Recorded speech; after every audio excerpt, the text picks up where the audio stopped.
اللي حاصل في العتبة والدنيا، والناس عمالة تقول لك يا عيني قطع أرداف في شهر كريم حرام، الناس البياعين هيروحوا فين؟ والدنيا حرمنا كل الله حكومة. طبعا اللي مش متابع هيقول لك ده مش وقته، دخلت رمضان والدنيا حرام عليكم، الناس دي تجيب منين؟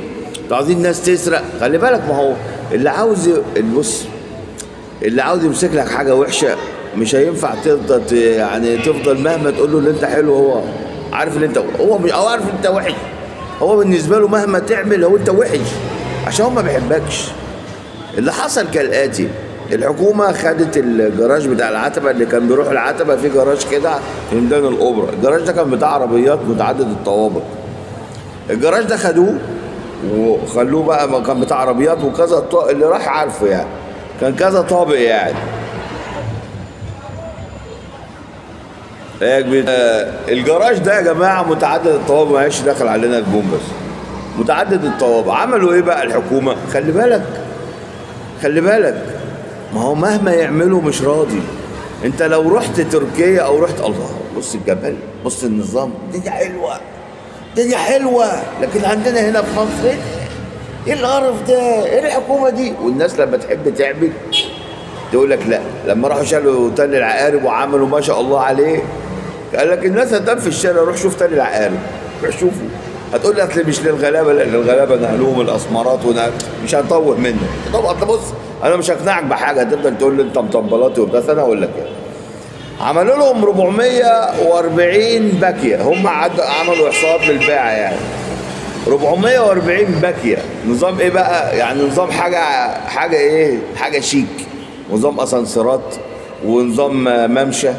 بدخل اتفرج على المشروع وممشى والبائعين واقفين باحترام والدنيا. انا عاوزك يا مؤمن لو خدت مراتك وعيالك مره ورحت ميدان العتبه ولا المسكي وتعامل مع البائع الجايلين اللي في الشارع، طبعا هو هنا هيبقى فيه شرطه وفي امن وفي دنيا تيجي تقول له بكام دي؟ 150 يا باشا. طب ما تمشيش 100؟ صباحتك خرا يا عم، صباحتك خرا. وفرح فين يا عم على الصبر؟ يا عم مراتك وعيالك معاك، اقسم بالله بيحصل. واللي يقول لي غير كده يقول له كذاب. يا باشا انت بتكلم، يا عم امشي بقى غور بدل ما نقل منك قدام مراتك. دول بقى على الجاهلين بتوع العتبه والمسك. وفي كل ميادين مصر هم كده، هم بيعتمدوا سياسه الضباع. يعني ايه سياسه الضباع؟ يتلموا عليك. طبعا انت مش هتروح تجيب رجاله وتروح تخالف ده العتبه، يعني بعقلك، بالعقل. هو بيعتمد اللي انت غرباوي بقى.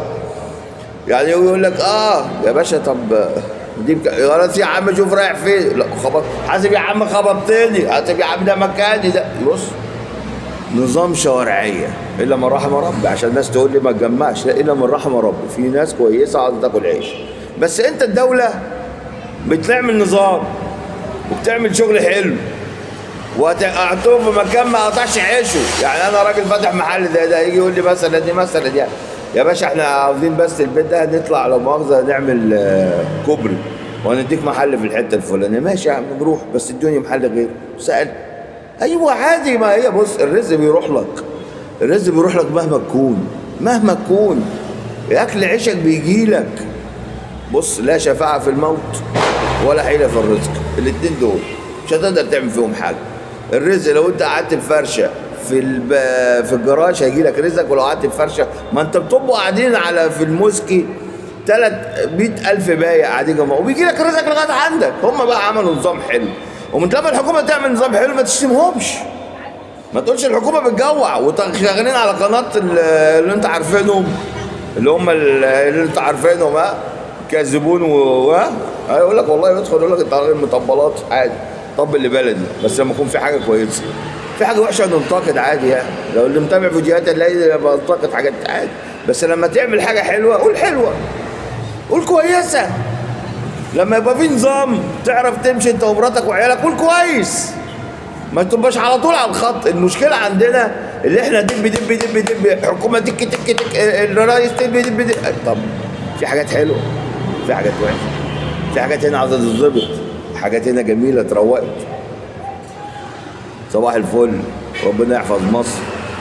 وبلاش تمشي ورا الاشاعات والناس هياكلوا مش عارف ايه، والناس هياكل منين، ورمضان وانتوا وحسب الله منكم لله. لا بلاش تمشي ورا الدنيا دي، اعرف الموضوع جاي ازاي قبل ما تتكلم او تحكم. صباح الفل، كل سنه طيبين.